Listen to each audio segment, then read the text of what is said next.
Hello, Dolly.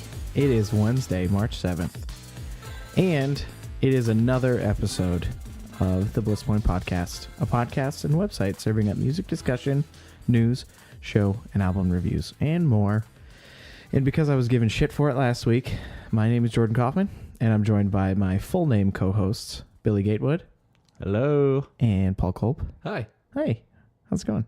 Good. You look worried. Why do you look worried? I didn't know you had a last name. Oh. This is a weird reveal. My parents gave me a last name a long, long time ago. I thought you were just a single name, like a pop artist. No, that would be very cool and weird for applying for jobs. No, it's just Jordan. Yeah. Like I thought your wife's last name now was just blank. That would be kind of cool. I don't think she'd like that very much.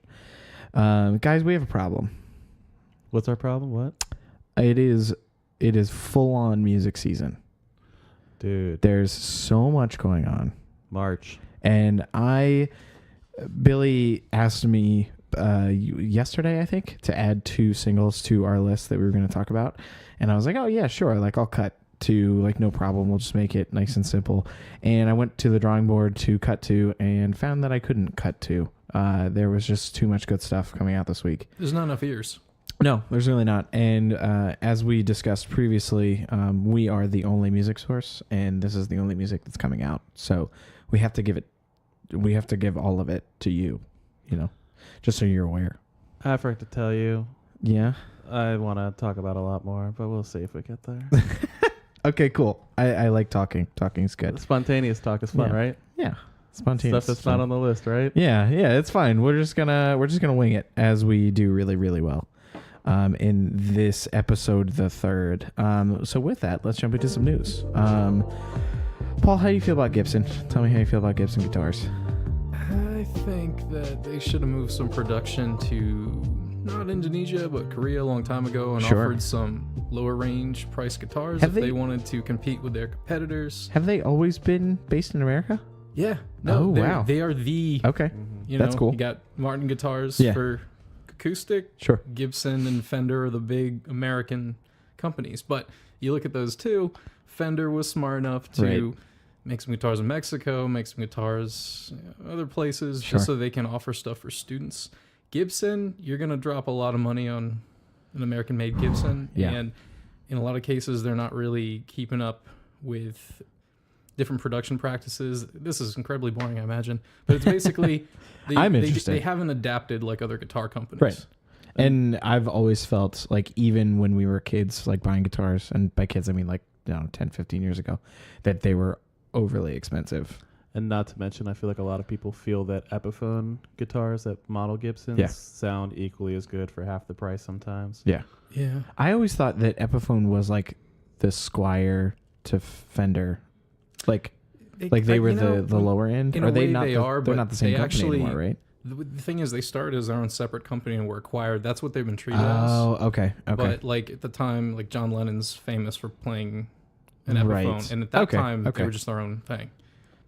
Yeah, it's interesting. I mean, it's kind of. I'm kind of with you. Like in this capitalist society that we live in, like if they haven't learned to adapt by now, they kind of deserve it, right? Like, as much as it sucks to see a big giant go, like, you're charging way too much for your product. You're not adapting to the marketplace. Like, nobody wants a gigantic, heavy, overly expensive guitar anymore. Like, my disdain for the company mainly stems from them not keeping up with their quality standards. Sure. Our local guitar shops stopped carrying them. Started carrying a company that makes, copy versions. Yeah. Because they were tired of fixing them all the time.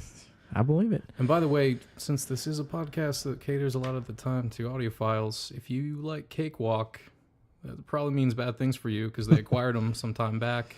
Oh, yeah. And even before this, they talked about discontinuing some of that software. So, oh, well, good luck to you. So, yeah, they announced bankruptcy, so they're not totally out of business just yet, but the situation is dire, to say the least. They'll always have someone who's willing to buy the brand and continue. Yeah, I'm sure the brand is worth the most of the things that they own. So I never thought I would get tired of hearing more news about the National. but we're at peak post album season, and it was so long in between album cycles that I feel like everyone's still real hype on them. But it's like, I don't know. This could be cool. Who knows? This seems better than them writing a score for a play that they don't. What are they doing? They are, well, the national singer specifically, Matt Berninger, is creating a TV show about himself, which I thought was kind of neat. The main reason I thought it was neat was because his brother, who did the documentary about the band, I think Mistaken for Strangers is what it's called, is part of the production team, and he's going to star in the show. And that documentary is one of my favorite music documentaries. It's so good.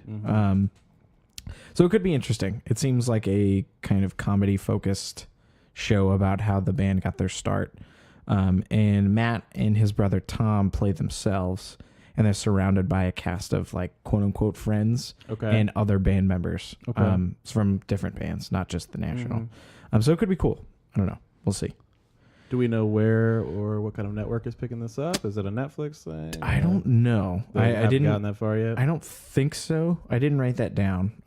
If it was included in the article that I read. Worries, yeah. But yeah, I would be interested if it's like an HBO thing. It would be kind of cool. If it's like Fox or like, I don't think it would get picked up by one of them. So I'm imagining like FX or something like that would be a really cool fit. So, in other related music news, Spotify they haven't officially gone public. They've submitted paperwork to go public. And the company is valued at $15 billion.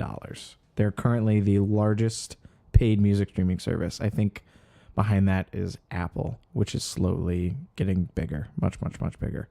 And I'm curious to see how this affects the marketplace and how it affects their listeners. Because if you have a company that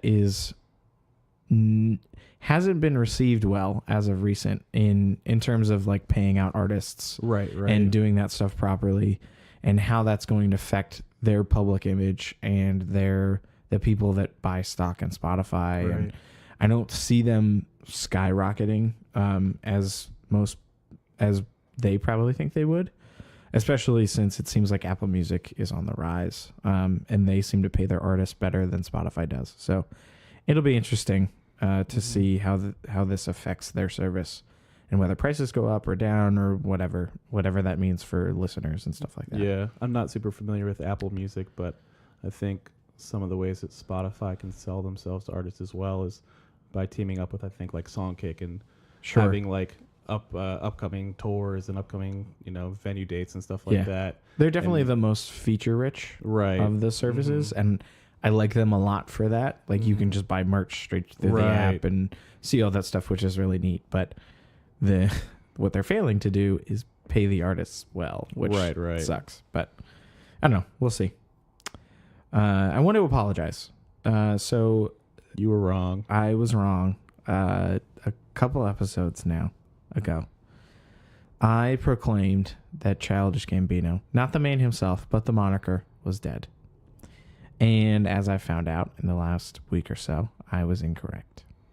He's far from dead, apparently. He's very much not dead. I'm going to let you take full responsibility for that. I don't remember saying anything to that effect. That is very much my fault. I am going to say that it is very much my fault. And I apologize. Did you learn a lesson? No, I didn't. Rip Childish Gambino. He's dead. He's dead to me. Anyways. So you won't be seeing him on his massive arena tour, huh? No. I'm not planning on it. I had a friend ask me if I was going to go, and I don't know how I feel about him in a gigantic arena. I don't like it. I don't think it suits him, like his personality, or... Because when we saw him at the Fillmore, I don't know, 3 or 4 years ago at this point, it was so intimate and so cool, and he had a really nice stage show. Incredible show. I can't see how that would translate to a gigantic arena show. No, he's got the hype, and he's got the whole stage set up and stuff to match, but there's just something about that show being in an intimate venue like that made it so good. And maybe it's just because we've already seen it. We can't imagine it in a bigger setting. But it just doesn't seem like it'd have the same effect.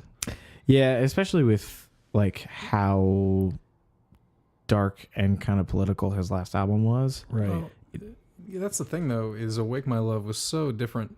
When you went to go see him, was prior to that, right? Yeah. So it was Yeah. mostly the rap stuff. Yeah.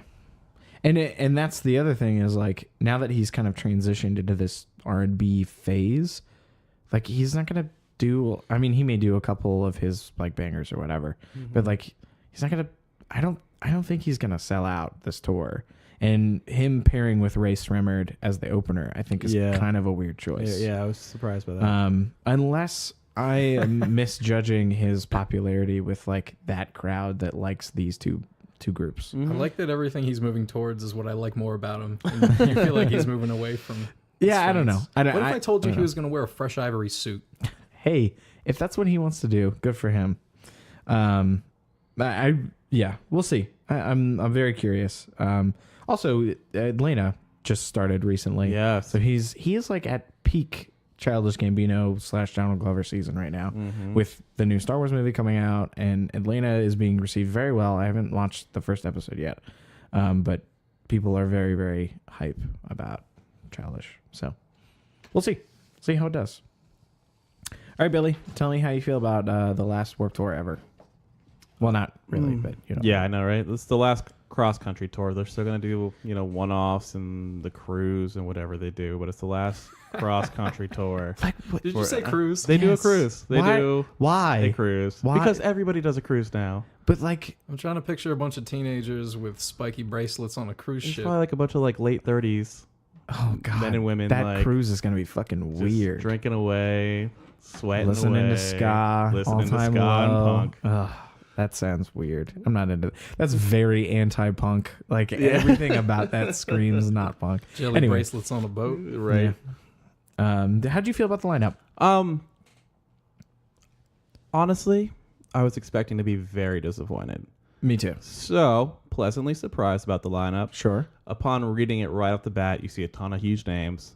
And Get nostalgic names too. Get yeah. super excited and realize they're only playing 1 or 2 dates and they're not Yeah. where we're seeing. That's the worst part about it is like they show you this gigantic concert bill and you're like, Right. holy shit, like all these bands that I used to love 10 years ago, they're on the tour. Right. And then you look at the tour details and it's like asterisk, asterisk, asterisk, asterisk, asterisk. And we should have known better looking at it because all Yes. these bands have their own summer tours. Yes. So, of course, they're not going to be on Warped Tour. Exactly. But upon first look, you get real excited that, hey, maybe they'll play one stop every week or something like Right, that, right. like when they have an off day. But it's literally maybe 1 or 2, and they're usually like hometown shows. Yeah. Yeah. So I don't know how I feel about it. I would consider going depending on how cheap it is. Oh, I'm going. you're I'm definitely you going. are There's definitely a going. Okay. ton of good pop punk, ton of good new hardcore emo coming through. Okay.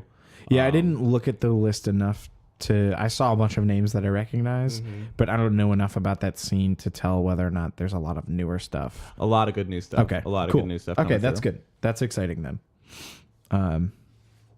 Paul, you looking forward to getting your hands on this Wu-Tang album? Yeah, Yeah. I am.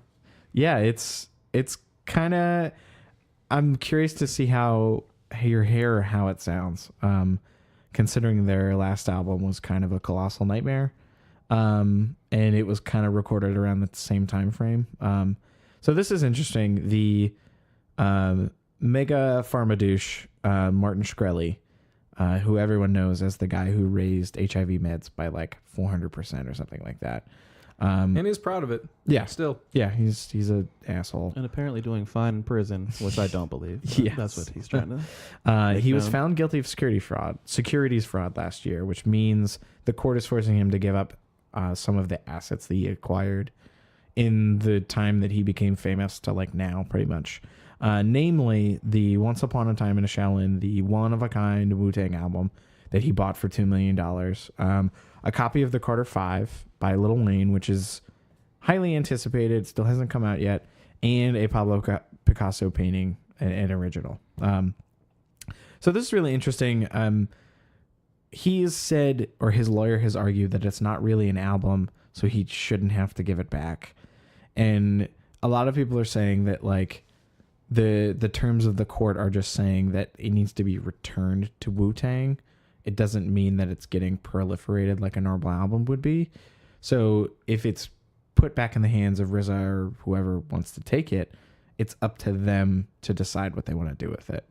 So they could just turn around and sell it again for whatever they want. Or they could put it out. I don't know that it's going to be very good. So, Nah, but they might as well release it. yeah, I think it would be better for everyone involved if they actually released it to the public. I think it would be dope. So, yeah, I think that closes it for news. Anybody else? Anything? No? Sounds good. Okay, cool. So let's get into my second favorite segment of the week. What have we been listening to? And to cap that off, we have a last minute show review. Oh, hey. From Mr. Billy. You saw a band called Danzig. I did. I saw Danzig at Rock and Roll Hotel in DC last week. Okay. Super good show. Who opened? It was Great Grandpa. God damn it. I'm on a roll. I'm on a roll with seeing these bands. You're checking my all of them back-to-back off your shows are list. Mom Jeans and now Great Grandpa. Oh, you're the fucking I'm worst. freaking checking You're the worst. this. Yeah, Oh, and when they hear what one of your picks is later, it's going to be it's even gonna weirder. be even better. Yes, it is. Great Grandpa was not great.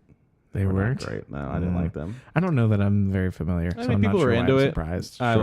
wasn't blown away by it. Was this like a mosh heavy show or like No, okay. not really.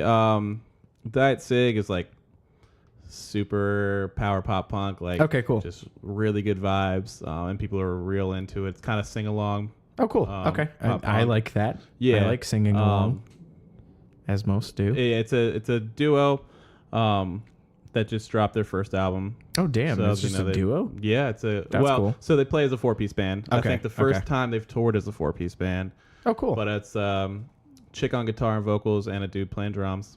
Okay, so they're like on the rise. Yeah, yeah. Okay, cool. And Awesome. they put on a super good show. They're real solid. Had a ton of energy. I was shocked how Yeah. flawless they played together. She moves around a ton. She's, I guess, famous for this high kick that she loves to do when she plays guitar, and Dope. it's sick. She does not skip a beat. That's like really the cool. darkness. It's probably just That's it's really fucking cool. so good. But yeah, it was a great time. It was a really good show. Awesome. I'm glad you liked it. Yeah, it was. Are good. they? I feel like I've listened to one of their albums before. I don't know. They had an EP out a little while ago. Okay. Is it kind of like sloppy, a little loose? So yes, it Okay. is. Not in a bad way. No, I just no. mean, That's yeah. So that's. I mean, it's kind of like slap rock, but Okay. the way they played together they were really really tight knit. Cool. Yeah, That's awesome. Well, I'm glad you had a wonderful time. yeah, it was a good show. All right, let's get into some singles. So these are singles that all of us had heard about previously in the last 2 weeks or so that we're excited for, or things that we thought were interesting. The first one on the list is a band called Casey. Song name is Bruise. And what do we think about it? Well, I love it. You love it? I want to get your guys' opinions. Not that I care what you guys think, because it's amazing. Wow. So Damn. they're like a emotional hardcore band from the UK, with clean and heavy vocals. And this song starts out very soft, just some nice clean guitar. Fucking love those sticks. Dude, The oh reverb God. sticks. The drum production's so The good. as you drum said. production is so good, which is one of the main reasons I love the band. Got into them a while ago when they released an EP, and the first song on the EP is called Teeth.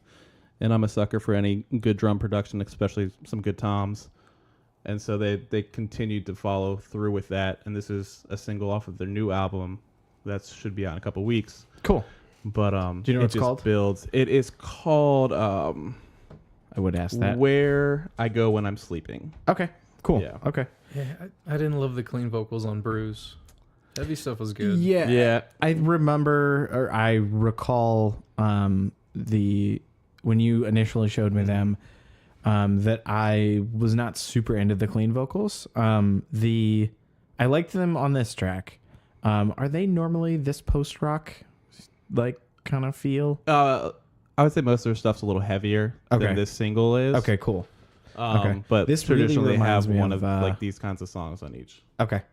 They really remind me of Pianos Become the Teeth. They do. This song in particular reminds me of like Keep You. Yeah. So I was very much into the album Keep You. Sorry, I should say.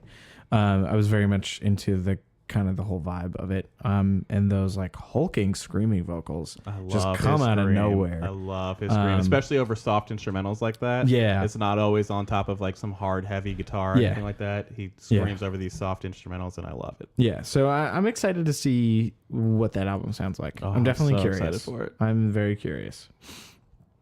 Next up, we have a McCafferty track. That's right, McCafferty. McCafferty, yeah. Okay. Track's called Strain. The first thing I noticed, and I know it's going to be an immediate turnoff for most people, but the vocals are insane. Good? But I liked them. I wouldn't say they're insanely good. No, I agree. They are definitely weird. They kind of remind me of Mountain Goats. Or, Paul, what did you say?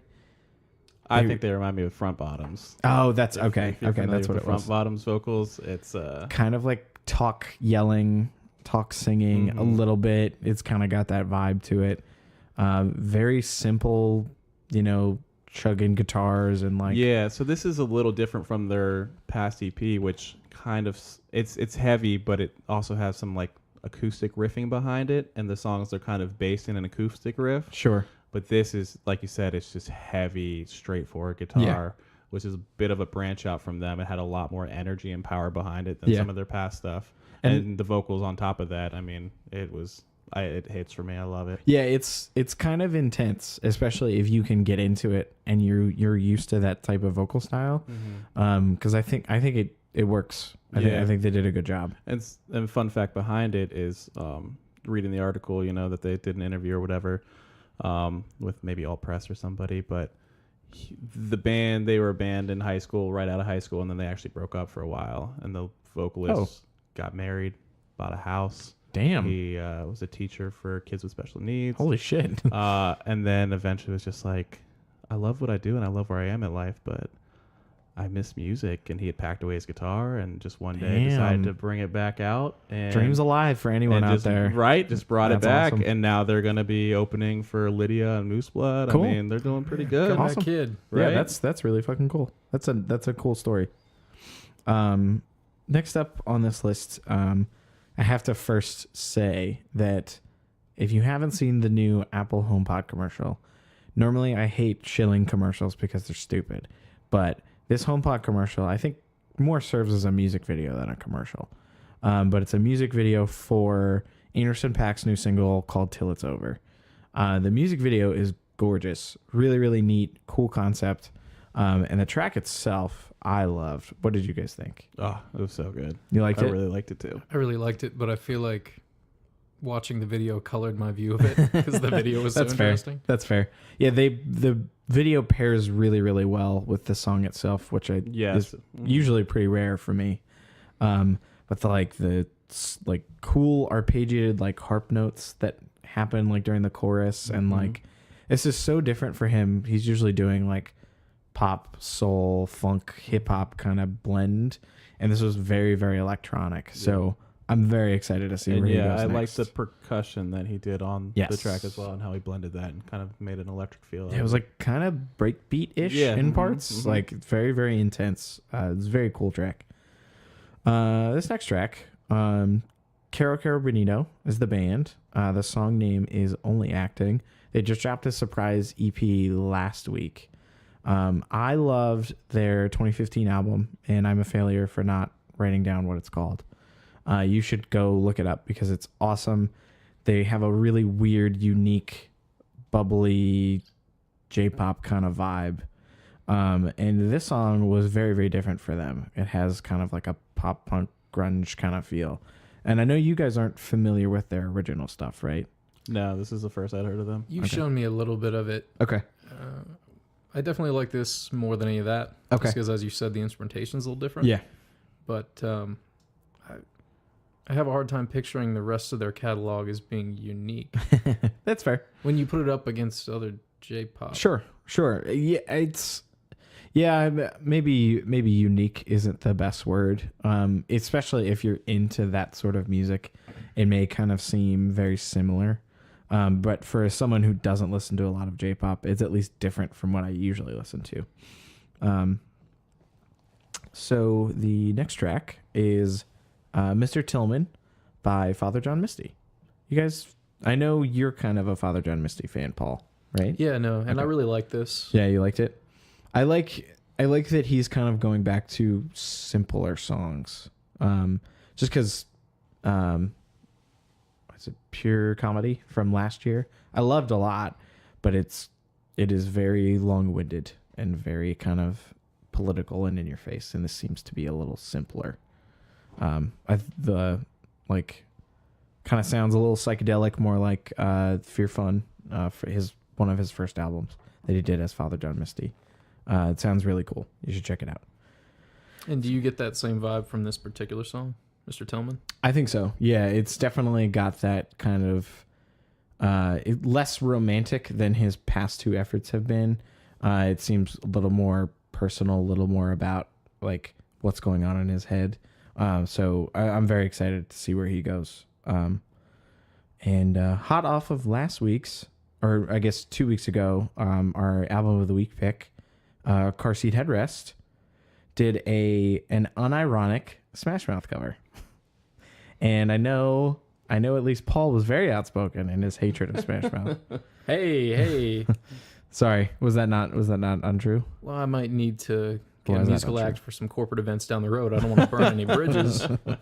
Oh, sorry. Yeah, don't want to talk poorly about them. No, but honestly, what Toledo did with it is the closest you could make. You could get to me liking a Smash Mouth song. That's fair. I mean, his cover is awesome. Did his usual lo-fi shticks. I unironically like the original. It may be mostly nostalgia for why I like it, but I think Will Toledo does a really good job. Yeah, covering this. It's neat.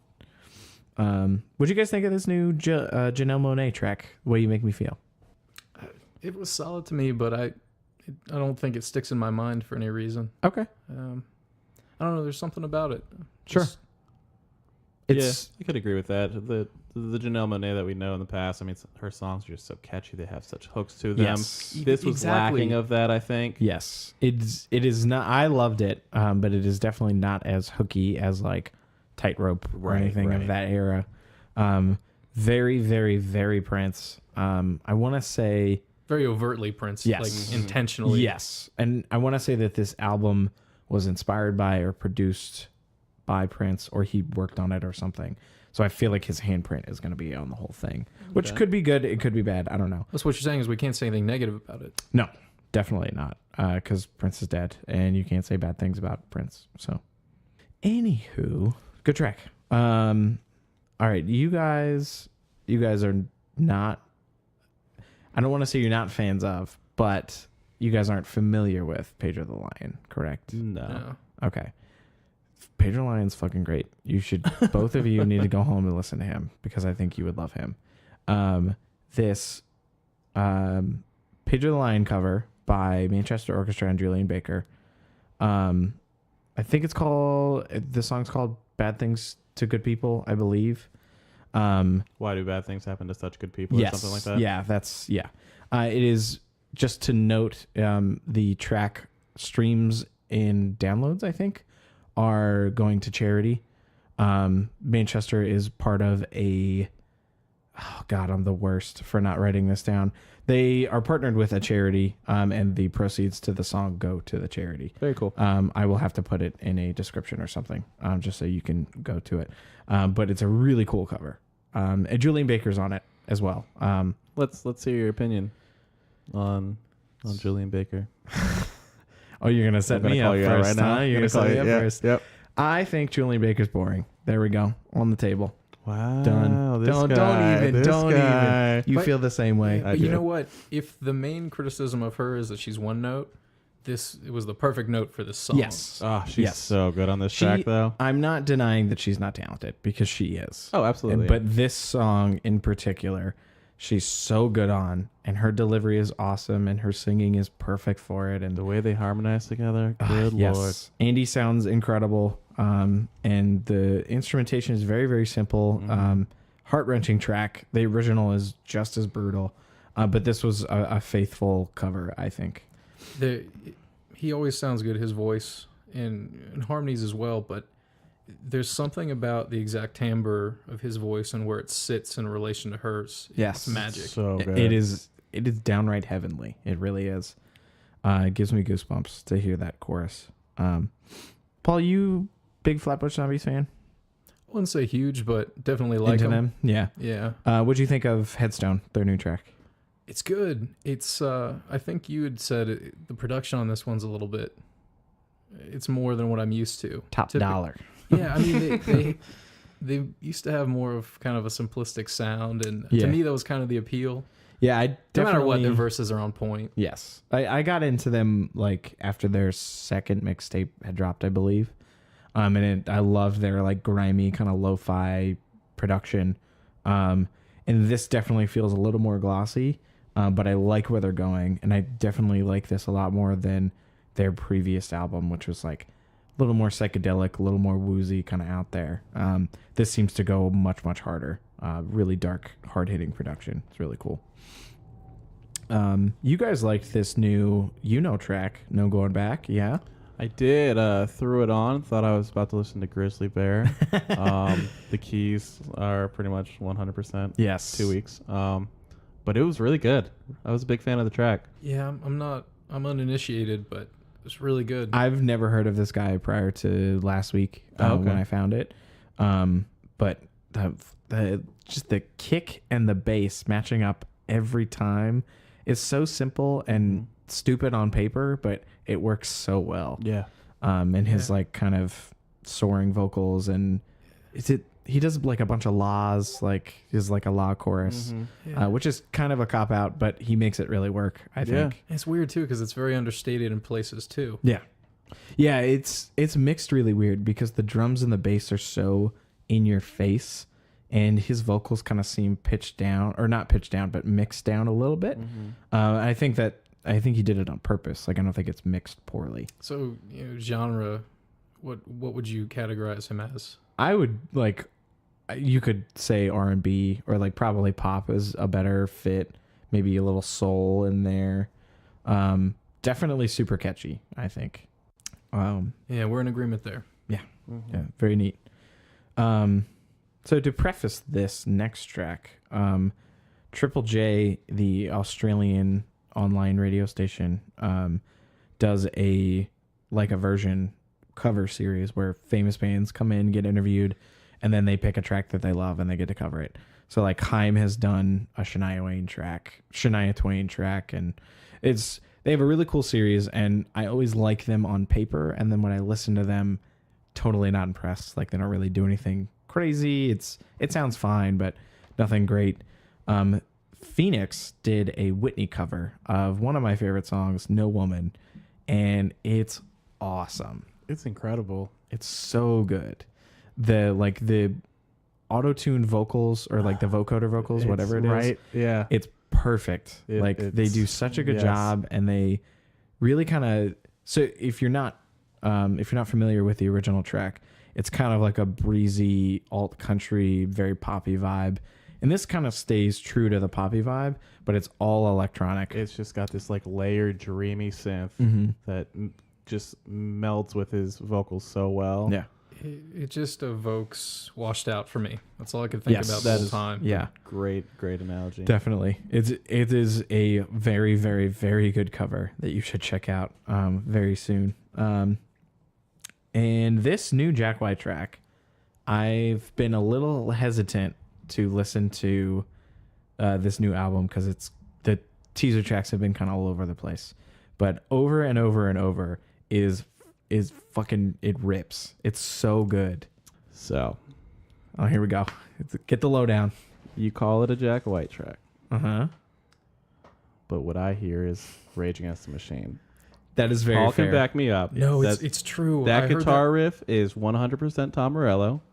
Which so be it. But then all of a sudden, the vocals actually start to sound like Zach De La Roca. Yes. They 100% do. Yes.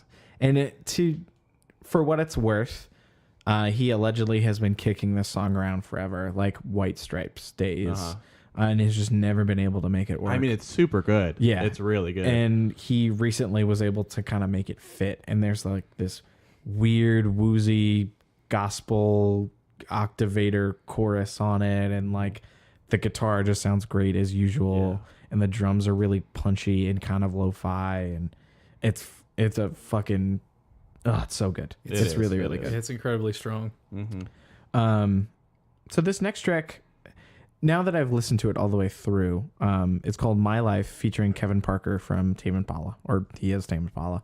The artist is Zoo. Listening to it all the way through, not sure I love it. I think it's a very good, like, moody vibes or like night driving track. I know, Billy, you kind of know more about Zoo than I do. So Zoo came on the scene as this anonymous electronic, maybe EDM producer. Nobody knew who he was. People suspected maybe it was Shkreli, some big name producer. But he came out in mid 2014. His name's Steven Zhu, and he's this Chinese American producer that didn't want to be judged based on his race or ethnicity and wanted to be judged by his music, which is why he played behind like a sheet when he would play shows. And so he would release this song called Faded, which I think most people would probably recognize, at least because it's been in commercials, it's been on TV. And this has a similar vibe to that song where it's got just that chill kind of house electronic production behind it. But Tame Impala's vocals so fitted nice, so well, so nice. Yeah, he's Tame Impala has been kind of a behind the scenes like pop member for a little while. I think he produced the most recent Lady Gaga album and a couple other ones that you would be familiar with. So I've been kind of waiting for him to dip his toes into this market because I think he has a really good voice for it. And it's a little different than what you're usually used to, like the very glossy, clean as shit vocals. He's not rough around the edges, but like he's very much Tame Impala. It is very much that. But I think it fits this track really well. So props to him for making it big. This last track that we have, can end where we started. We can end where we started. I am very excited for this. It's Underoath, famous post-hardcore metal, whatever you want to call them, band with a new song, On My Teeth, new album coming out soon. Billy, hot takes, go. It's so good. It's got me so excited. You like it? Yeah. You know, as soon as this was announced, the hype was immediate. Oh, yes. And some of the concern was that Aaron, the drummer, had left the band. Right. And so was he going to be on the new track? Or were they going to have a new drummer? Aaron's such an integral part of the band. Yes. What was it going to sound like? Not only is Aaron in the band still, but he drives this track. The drums on this track murders are it. incredible. He murders it. And I mean, I will be honest, I'm usually an Aaron hater. As a vocalist. Drummer, incredible. I love him as vocalist. But he can't replicate it. But his drums on this track are so good. Yes. And he sounds really good too. We were both surprised, like they're not gritty. They're still clean vocals, but like he does have some drive to his vocals on the chorus. Yeah, you can't really tell. It's not that clear division that they used to have on all the old stuff. It's like, I'm going to handle clean, you handle heavy. Right, exactly. Because Spencer and Aaron both do clean vocals, but they sound very similar. And They do. It's kind of hard to tell who is who. Yeah, I liked it. I did too. It's got me excited. The synth was so loud, like in a good way. Yeah, because I think Jordan's the synth player's name. He is usually so low in the mix. Yeah, he's faded out of. His front and center here. Yeah, he is. You can hear it. There's like, I think there's an organ or something like throughout the whole song, and then in the chorus he's a lot louder too. Yeah. So I really like that they're finally incorporating him into the mix more, and he's going to be a much larger presence. Yeah. You can definitely hear him like sampling or whatever. It's neat, very neat track for sure. Yeah, that was a lot of singles and a show that we talked about. A lot of good stuff this week will be put in a playlist, of course. And next up, my favorite segment of the week. No, sorry, shit. This isn't my favorite segment of the week. This is if we're going in order, it's my third favorite segment of the week because I like the singles more than these typically. But anyways, there's new releases. These are albums that we wanted to love or albums that we liked or whatever. Really cool things that we want you to know about. They that didn't we make liked. the cut for album of the week. Exactly. We're just there, but not quite there. So Billy, I have you on the list first. Do you want to talk about your album? Yeah, so my album was How to Socialize and Make Friends by Camp Cope. An Aussie trio. Just has this like sloppy punk vibe, rock vibe. Really don't give a shit about what you think. Yeah. Like, Vocally, they're awesome. they're just Vocally, they're just very honest out there. And when I initially listened to it, I loved it. I loved the raw energy behind it, and I thought it was a really, really well done album. Unfortunately, the more I listened to it, the more I kind of fell off. The first 3 tracks on that album, incredible. Yes. Incredible. And you get to Face of God, and if you don't just get destroyed by that song, then you have no feelings whatsoever. But then as track 4, track 5, her vocals are just very, very loud. I love the raw energy behind it, but you hit a point where it just feels like it's kind of aggressive, right? And it kind of is just exhausting to listen to. Yeah, it's not that I was trying to figure out why I didn't like it, and it's not that she's devoid of melody, because she's hits different notes and melodies and everything, but it just feels like someone maintaining a volume and keeping that volume. Right. Like there's no dynamics whatsoever. And if you don't like that type of voice, or you're not a huge fan, it, at least for me, became kind of grating. And then as the album went on, I grew more and more impatient. I was like, I kind of want this to be over. Yeah. Which sucks, because those, like you said, those first 3 tracks are just awesome. And you said it perfectly too, because I think those first 3 tracks have such good dynamic between her vocal range, and she loses that as the album goes on. Yeah, it's definitely, I think it's because the tempos begin to drop. Yeah. And when she's not kind of shouting over like raucous like bass and guitar, it just kind of doesn't fit. I don't think anyway. Paul, did you have anything? I'll be honest, I liked the title track. I think the second one on the album. Beyond that, I actually didn't delve too deeply into it. Yeah. But I like that one. Yeah. I think you should seems a little check weaker it out. by comparison. It is, yeah. Definitely should check it out. If anything, they're definitely really hot right now and really buzzed about. So everybody loves the title track, How to Socialize and Make Friends. The Face of God is also really good. And then the opening track is called The Opener. Yeah. But it's about being a chick band and always playing the role of the opener at a show. Yes. And not being able to headline. Yes. It's rad. Yeah. Yeah. The vocals are rad. And related artists, I wrote down Sincere Engineer. There's a small emo artist out of Chicago, or at least I think she's from Chicago. She operates out of there. Yeah. Real Very punk vibe. similar vocal style, a little more loud in terms of guitars. Very emo, kind of pop punk kind of vibes. She's really good. And then I also thought they were kind of similar to Soccer Mommy, which we'll get into later. Oh, will we? Maybe more in the quieter moments, right? Yeah. Yes, definitely. Paul, you are up next. I am? Yeah. Oh, okay. It's you, buddy. So I have very mixed feelings about this one.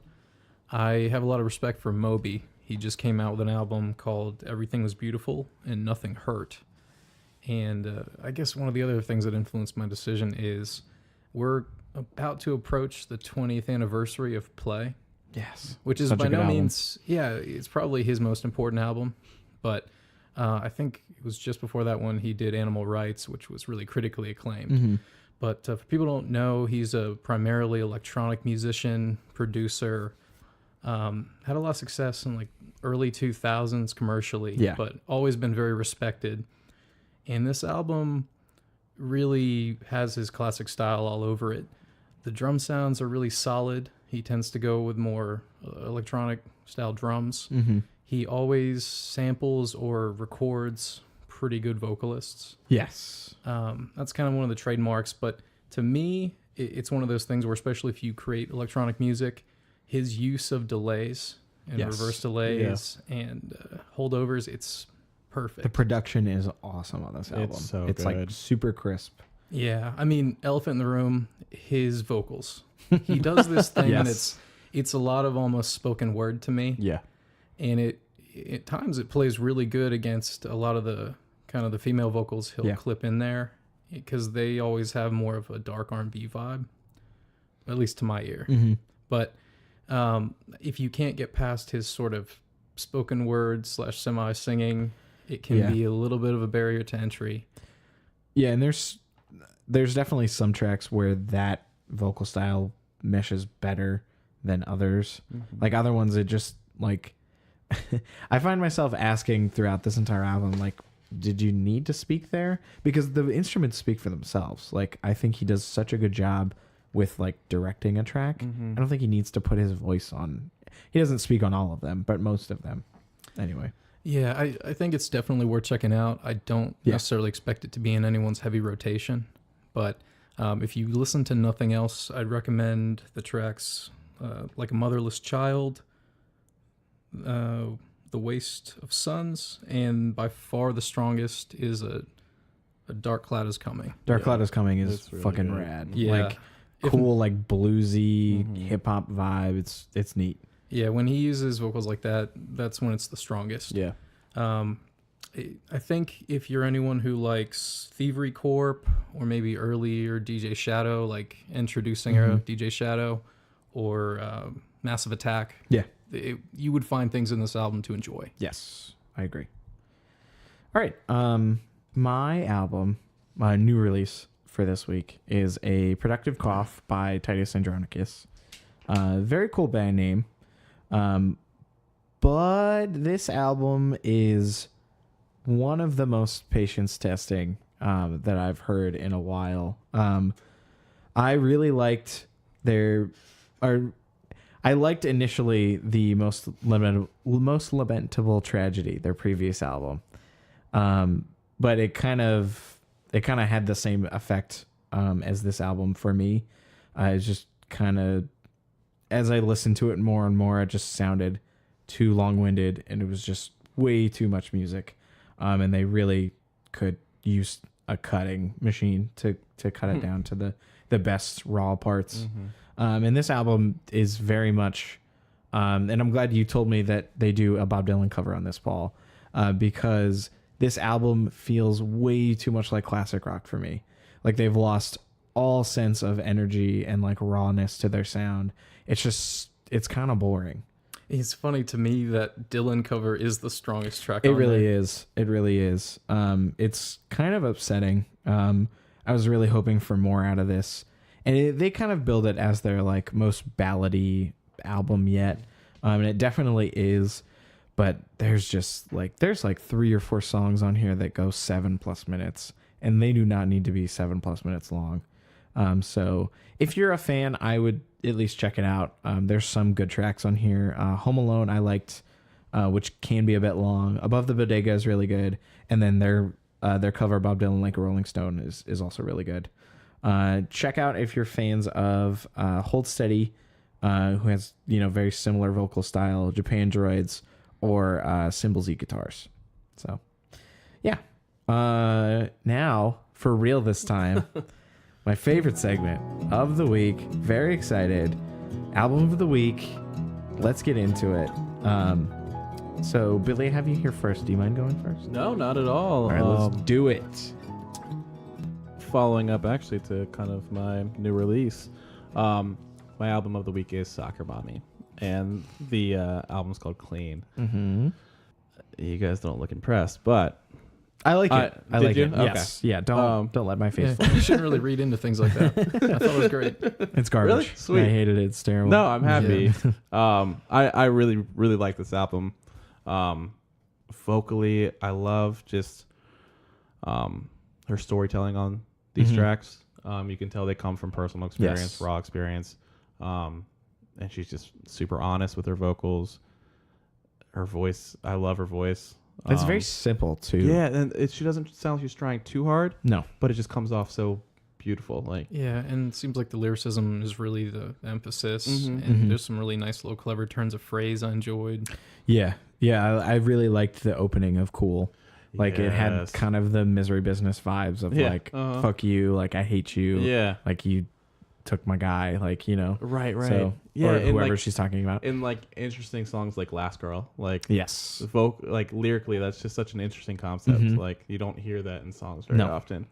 But yeah, just listening to the album more and more, the tracks also stand out more and more because you can become familiar with the story she's telling through each track, and they stand out more and more, and it doesn't blend together, which is a good thing. Like I like that each song. It doesn't feel samey. Like I'm glad that you picked this because I listened to it last week when it came out, and I liked it. I just wasn't like totally into it. Yeah, and I was initially like, this kind of feels samey, you know, whatever. But the more I listen to it, the less it feels samey, right? And the more everything kind of stands out. And she's a really good pacing to this album. Yes, I think I totally agree. Some of my favorite songs are, like we said, "Cool" and "Last Girl," "Flaw" and so good. Yeah, it's so good. And I actually really like "Your Dog" as well. Okay, I think that's a really cool track. Yes, that actually might have been my favorite. Yeah, Your Dog. I really like that track. And she just was the opener for Phoebe Bridgers' tour, which I tried to see twice and missed both times. I'm kind of pissed. Oh no. But yeah, so yeah, I'm glad that you said that because I was weirdly trying to think of, not weirdly trying to think of, I was thinking of bands that were similar to Soccer Mommy. And one thing that I couldn't shake that always reminded me was Phoebe Bridgers. But it's like a happier, like, it's my entire family didn't just die Phoebe Bridgers. Like, they have very similar vocal styles. Yes. A little less country based, but very similar, I think. Yeah.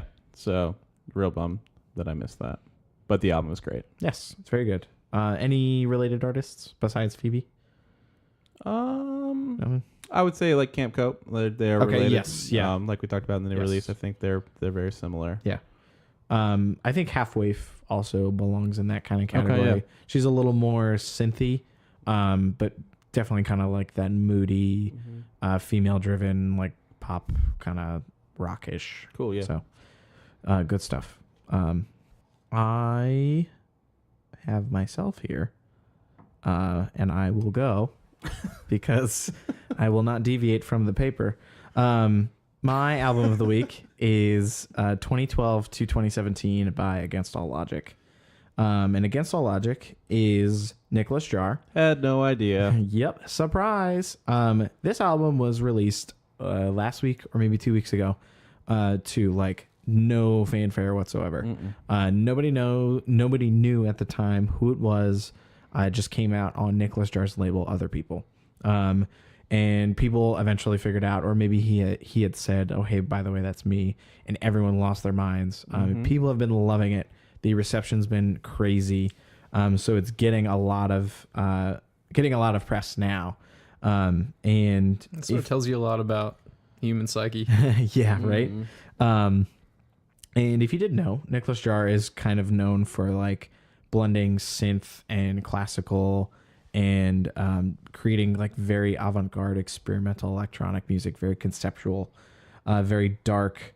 And AAL, or Against All Logic, is kind of here's where I put my house tracks. Like, yes, these are the things that I've been working on, but my name doesn't allow a place for them to live, right? Exactly. So he created this pseudonym to help him release these mixes or a compilation that he's been working on, which is definitely not a knock against the album. It feels like a compilation. It does. But everything is kind of attached together or seamed together through like, it's all very house driven. A lot of like funk and soul and gospel and like a little disco and he doesn't try to hide the fact that it's supposed to sound like that just based on the album no title. And it's not supposed to be some cohesive album. It's clearly a mix of songs that he's just curated over the years. Exactly. Yeah, it's literally something he would like if he's playing a house show, like I'm gonna boot this up and just fucking let it rip. And boy, does this album rip. Dude, this album is so fucking good. It really is. It's super funky, super hot and sexy, and the production is amazing. The drums all over this thing are out of this world. Just very thumping, very booming. It's got a great groove to it. He's got a ton of soul samples all over this thing.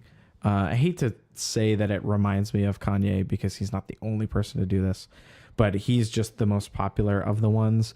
And it definitely in parts feels like he extracted from, Kanye stuff. Sure, yeah. And like the soul sample on This Old House Is All I Have, like just blasting that track. Like, oh, I just imagine myself like in a hot basement and just like dancing to this stuff. Like, it's so good. Now You Got Me Hooked has an incredible drop and like a really cool, it has an awesome drop, but City Fade is the one that I'm thinking of. Kind of builds like an LCD Sound System song. It just starts out with like simple pianos, but then it adds like some congas and like crazy drums, and just this album is so cool. And I don't want to talk over you guys if you had anything else interesting to say about it. But I was hoping you would like it, Billy, because it seems right up your alley. Yeah, no, I really, really enjoyed it. And I guess going into it, I wasn't even expecting it to be electronic. I don't know what I was expecting, but I wasn't expecting an electronic album. And it started, and I was like, wait, did I pick the right? What's going on? What am I listening to? And then further knowing that it's Nicholas Chara, it's like, yes. I mean, the talent that guy has to create something different than what I'm used to hearing, because I thought of him as only as that kind of like weird electronic, like kind of not minimal, but kind of like, but not danceable. Exactly. Yeah, and very different, modern. It's a little bit more hype, to be honest. It's awesome. I love it. Favorite tracks on here, like I said, This Old House Is All I Have is great. Know You has a amazing sample on it. It's really, really good. City Fade, like I mentioned before, is also really good. Some similar artists, Kaytranada, Bicep and Honey. Bicep and Honey are both like kind of new house artists doing that kind of like old school house vibe.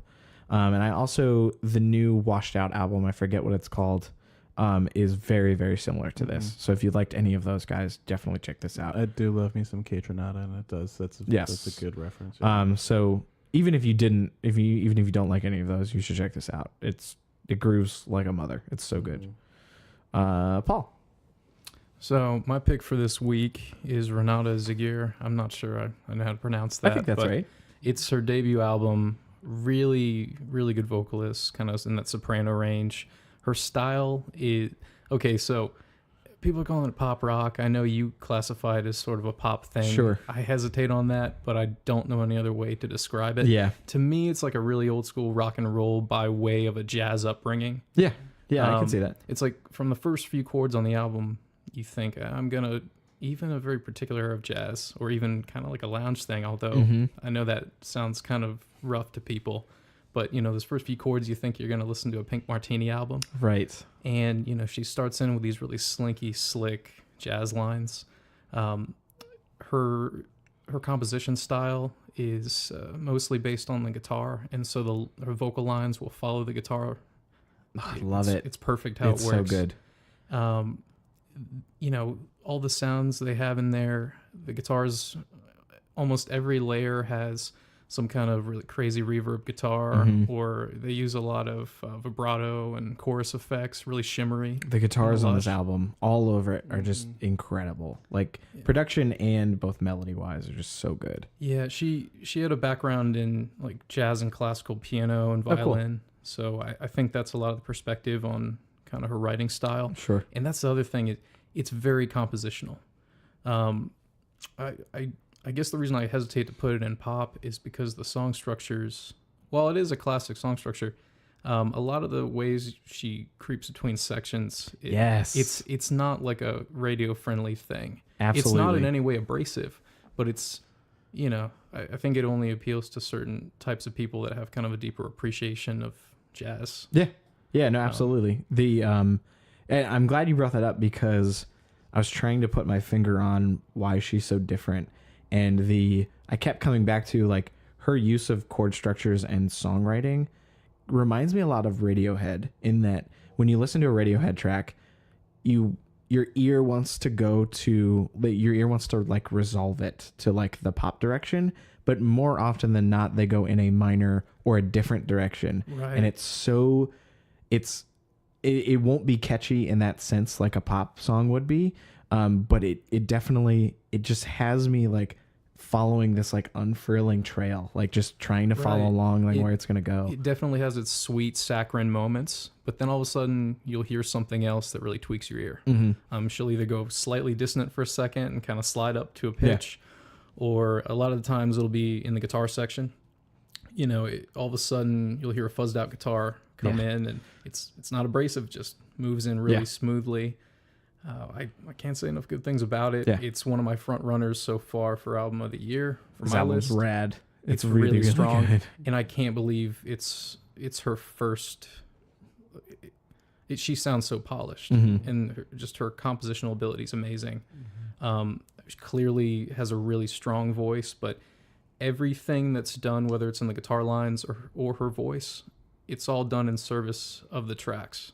It's never frivolous. It's never look what I can do. Right. It's excellent. One particular moment I really like is in the outro to After All. All of a sudden there's this little guitar line. It sounds very much like Steve Reich's Electric Counterpoint. I don't know if I know what you're talking about, yes, but only because you've told me before. Yeah, like a real perpetual motion kind of line, but it's unexpected, and that's how a lot of the things are on this album. As far as the lyrics, it evokes a lot of interesting imagery, songs like Follow Me Down, but I think because of the emphasis on the melody and instrumentation, you almost don't focus there as much. Yeah. My tracks for this were Wayside, Bug, and Neck of the Moon. You might be able to help me out with this, Jordan. I have trouble comparing it to anything. I was having some issues. I could see that was my number one, is like older St. Vincent. Like it's definitely feels like a mashup between like her like old first two albums and her Strange Mercy album. Yeah. It's like very like weird and dark and like kind of fuzzy. It's a band called Palehound, which is similar only in that the production's kind of similar, and their songwriting is very similar. She kind of reminds me a little bit of the band Always, like a pop punk fuzzy guitar kind of band. I found myself trying to find things that sounded more like the production on this thing, because that was the easiest way to relate them, because she's so different. Feel free to shoot this down, but like you said, like classically composed, is it kind of similar to like Regina Spektor, like instrumentally, like songwriting wise? I don't think so. Not to quite. Me, I love Regina Spektor, by the way. I feel like she has a more solidly pop bass. Yes. Like you were saying, kind of with the way that the structure and the instrumentation and the chord progressions go. Like I feel like it's not always. I don't think it's a bad comparison. Yeah, just in the way that they're kind of like not as predictable as some pop music that you're used to. Oh, for sure, especially in the vocal lines. Yeah, that's a really good, pleasant surprise for me. Because I never heard of her before, and the fact that this is her first album is just worth its weight in gold. Honestly, it's great. It's good shit. You guys got anything else? No. Yeah. All right. I feel like we haven't even touched on half the things. Oh my God. That was a lot. Billy, is there a new segment coming up? You're going to just talk about everything? Things that we're going to talk about after the show. Yeah, absolutely. So if you didn't know already, we will have a episode recap playlist coming up after this episode goes up.